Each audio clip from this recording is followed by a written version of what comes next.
Predators, 2010. When it comes to Predator movies, this is probably one of the best ones. I would say the first one is obviously the best because of the "you son of a bitch," the classic shit, you know? Get to the chopper! It's great. And as Predator movies go, this is up there. I think it captures a lot of what was great about the original concerning, like, soldiers. And you get introduced to these characters, and you got a real PUBG/Fortnite beginning hook to this movie where it just starts with Adrian Brody's falling from the sky.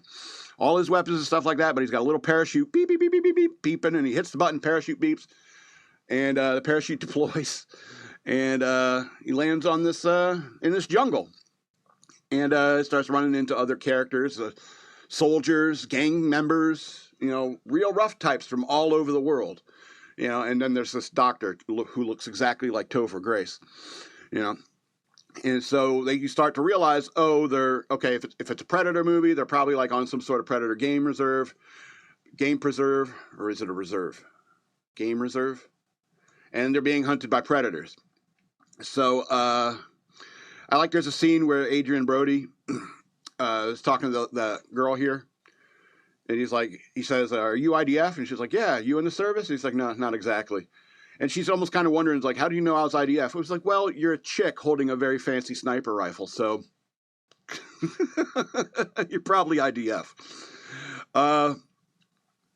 Yeah, the first act, you get just, you know, getting introduced to all the characters, which, you know, is obligatory, obviously. But the second act of this movie is just fantastic. And if you watched a lot of my movie reviews, you realize I don't say that a whole lot. Like, when a second act is really good, it's important, you know. And so the second act is great, where they find the Predator camp and they have an altercation there, and then they run into Larry Fishburne, who's he's fantastic at slowing down the pace out of the second act and into the third. It was really good. I mean, Larry Fishburne really did a good job there. Also, the guy who plays the Russian did really well. He had very emotive eyes. When you don't have a whole lot of lines, you got to have very, very emotive eyes. And yeah, in the second act there, hey, you found a real katana. The Japanese, he was a Yakuza, and he found a real katana. And what I like about it is, like, every time a katana is, like, mentioned in a, like, movie or something like that, it usually is, like, on screen, it usually is not actually a katana. It's the shorter one, the Wakazashi, I think it is, or the what's a nuts sword. But no, it's actually, you know, the katana is like a 6 foot long. It's got long handled sword. It's pretty vicious. So the Japanese Yakuza guy, he finds a katana and faces down a predator. And that's what's great about a Predator movie, is that, you know, you got to have good deaths. It's like, even like, what's his name? Who played the CIA guy in the first Predator? Shit. He was in Arrested Development. What's his name? We got Carl Weathers. Carl Weathers, you know, his death was great. Mac's death was great in the first one. And when you see, like, great deaths in this movie, you're like, oh, this is capturing, you know, Billy on the log, carving that blood on, you know, it's fantastic. It's badass warrior shit. You know, plus, like, the weapon systems are amazing. Like Adrian Brody here, he's carrying a cause, you know, close assault weapon systems, shotgun, like automatic shotgun. So, like, they never even realize in the movie, they left us with our guns. Now they understand, they really, like, connected the dots. They left us with our weapons. It's fantastic. I mean, the second act is great. It's well written. And what's interesting is that who says what matters.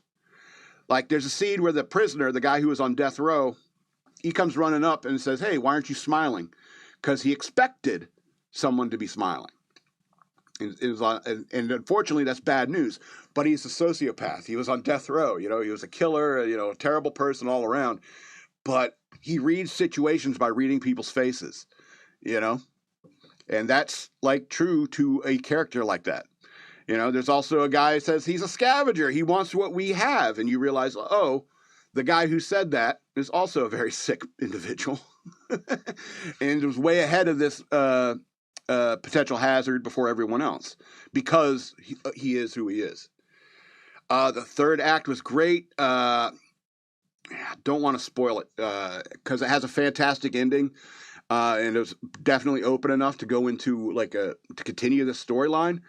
I would love to see the continuation of this storyline, but I don't want to ruin the end because it is really good. The second act is really good. The third act is really good. The only reason the first act doesn't look as good is because they spend much time trying to introduce the characters and so forth and the situation. So, but I mean, you have to do that to make the second act and third act good. So, fantastic ending, well done. Predators 2010 movie, 12 of 13 stars. And I'll tell you why I took 1 star off. Adrian Brody has one of the most punchable faces I've ever seen. I look at him and I'm just like, I could fix that for you, bro. I don't know what it is. Maybe it's all those years ever since, what was that movie, Summer of Sam? All the chicks are like, oh, I love his skinny little face and his crooked little nose. And it's like, man, I want to punch you too.